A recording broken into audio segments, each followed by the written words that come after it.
Hello everyone, welcome to our channel আমাদের প্রতিদিন। এই যে তাওয়ার মধ্যে যেটা আছে সেটা কিন্তু আলু ভাজা। এই আলু ভাজাটা কিন্তু একদম অন্য রকমের। এটার স্পেশালিস্ট হচ্ছে আমার মামি শাশুড়ি, ওড়িশাতে থাকেন তিনি। আমরা যতবার যাই ওখানে উনি কিন্তু এই আলু ভাজাটা আমাদের জন্য বানান। এই আলু ভাজাটা বানাতে গেলে আলুটাকে এরকম গোটা গোটা করে মানে মোটা মোটা করে একটু শক্ত করে কাটতে হবে। আমি তো ফার্স্ট টাইম করছি, অত বুঝতে পারিনি, একটু নরম করে কাটা হয়ে গেছে। এবারে ওই কাটা আলুটাকে জলে সেদ্ধ করতে হবে হালকা, খুব একটা বেশি নয়, আমারটা একটু ঘেটেও গেছে।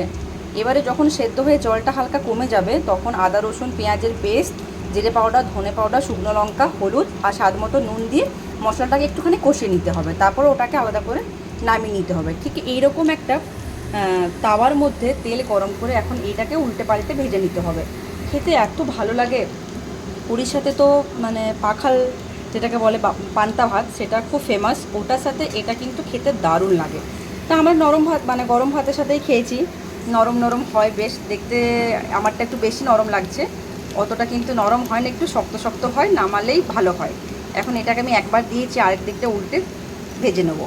এই যে দুপিট করে ভেজে নিয়েছি, এটা এরকম হয়েছে দেখতে। বাকিটা এখনও বাকি আছে, ওটা এরকমভাবে ভেজে নেবো।